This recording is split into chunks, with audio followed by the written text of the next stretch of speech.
औरा गांव के खेतों में इन दिनों खुदाई का काम चल रहा था।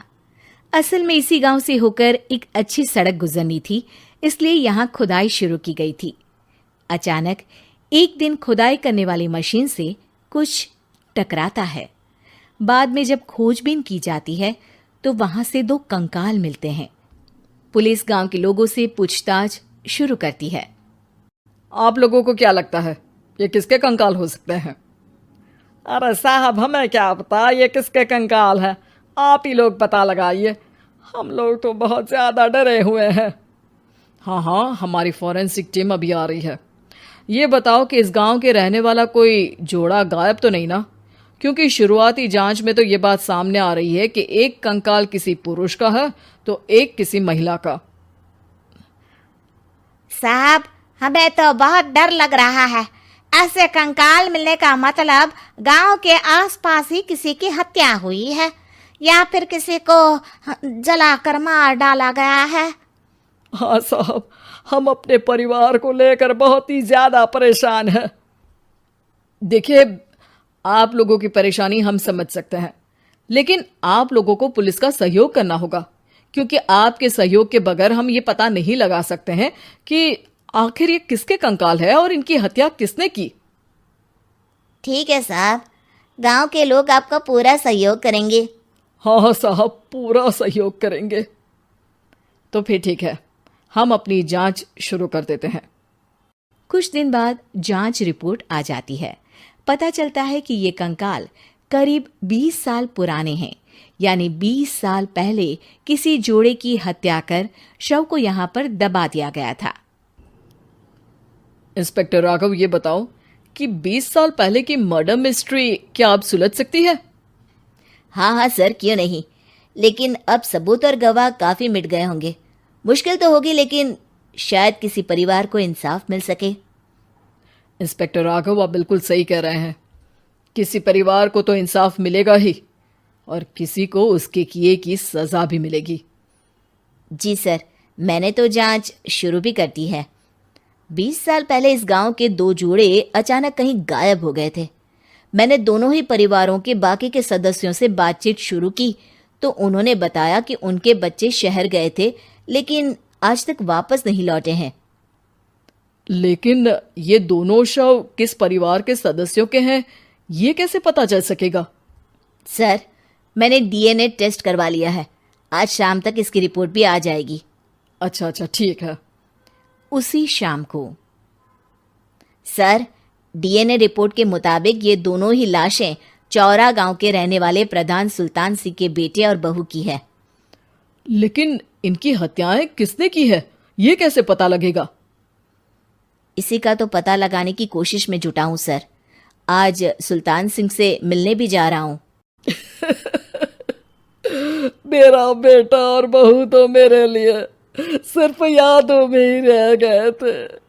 हमें उनकी लाशें तक नहीं मिल सकी थी। आज 20 साल बाद उनके कंकाल मिले हैं। मैं अब किसके लिए जीऊं?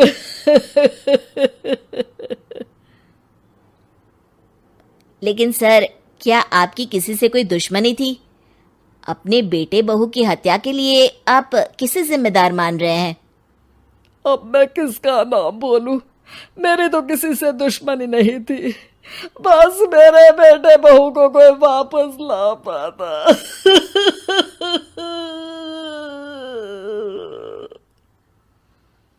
इसके बाद सुल्तान सिंह फूट फूट कर रोना शुरू कर देते हैं। सर, अब आप इनका अंतिम संस्कार करवा सकते हैं। कम से कम इनका शरीर ना सही, इनका कंकाल तो आपको मिला है। लेकिन हाँ, अगर आपको कुछ भी याद आए तो जरूर बताइएगा। मेरी तो बेटा अब उम्र हो गई है, लेकिन मेरे बेटे और बहू के हत्यारों का जरूर पता लगाइएगा, क्योंकि जब तक हत्यारे पकड़े नहीं जाएंगे मेरा मन नहीं मानेगा। सर, हमारी पूरी कोशिश रहेगी हत्यारे को पकड़ने की। लेकिन एक बात बताइए, उस वक्त आपको किस पर शक गया था? उस वक्त मेरे एक ड्राइवर को पकड़ा गया था, लेकिन सबूतों के अभाव में उसे छोड़ दिया गया था। अच्छा, और ड्राइवर पर कैसे शक हुआ था? क्योंकि उस दिन ड्राइवर छुट्टी पर था। उस समय लेकिन लाश क्यों नहीं मिल सकी थी? उस वक्त पुलिस ने बहुत कोशिश की थी, लेकिन दोनों की डेड बॉडी नहीं मिल सकी थी। ठीक है, हमारी तफ्तीश चल रही है, मैं फिर आऊंगा। इसके बाद इंस्पेक्टर वहां से चला जाता है और सुल्तान सिंह अपने बेटे और बहू की याद में खो जाते हैं। कुछ दिन बाद सुल्तान सर, एक बात बताइए, जब आपके बेटे बहू की हत्या हुई थी, उसी के आसपास आपके ही गांव का रहने वाला एक और जोड़ा उसी वक्त गायब हो गया था ना? हाँ सर, अलका और अभिषेक, वो भी मेरे बच्चों जैसे ही थे। तो फिर वो कहाँ है?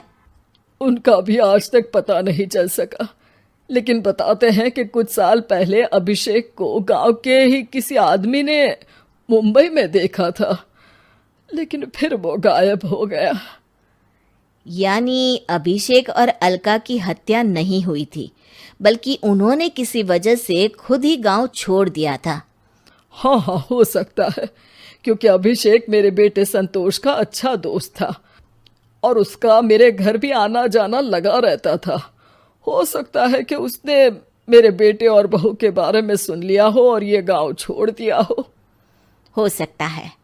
उनके परिवार का कोई अब नहीं रहता क्या इस गांव में? अब तो कोई नहीं रहता।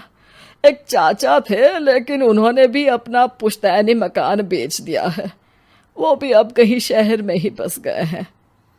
ओह, अभिषेक और अलका के बारे में भी पता लगाना होगा। हो सकता है कि वही इस हत्या के बारे में कुछ बता सके। हो तो सकता है, लेकिन वो बेचारे तो खुद ही वक्त के मारे थे, वो क्या बताएंगे। फिर भी सर, जब केस दोबारा खुला है तो जांच तो करनी ही पड़ेगी, और इस बार तो लाशें भी बरामद हुई है। कुछ दिन तक लगातार तफ्तीश चलती रही। एक दिन थाने से सुल्तान सिंह को फोन आता है। हाँ, कौन बोल रहा है? सर, मैं कांस्टेबल तुलाराम बोल रहा हूँ थाने से। आपको थाने आना पड़ेगा। थाने?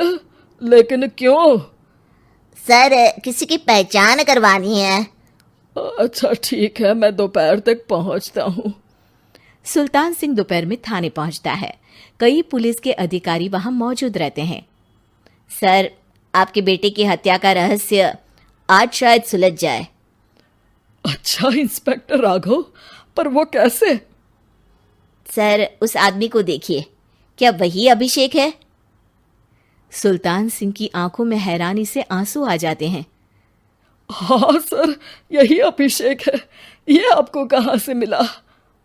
सिर्फ अभिषेक ही नहीं, बल्कि इसकी पत्नी अलका भी इसके साथ है।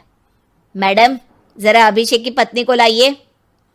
जैसे ही अलका को पेश किया जाता है, सुल्तान सिंह जमीन पर गिर जाते हैं। सुल्तान सर, क्या हुआ आपको? आप अलका को देखकर गिर क्यों गए? सुल्तान सिंह सर पकड़कर बैठ जाते हैं। ये अलका नहीं, बल्कि ये तो मेरी बहू रितु है। पूरा थाना एक दूसरे का मुंह देखने लगता है। क्या?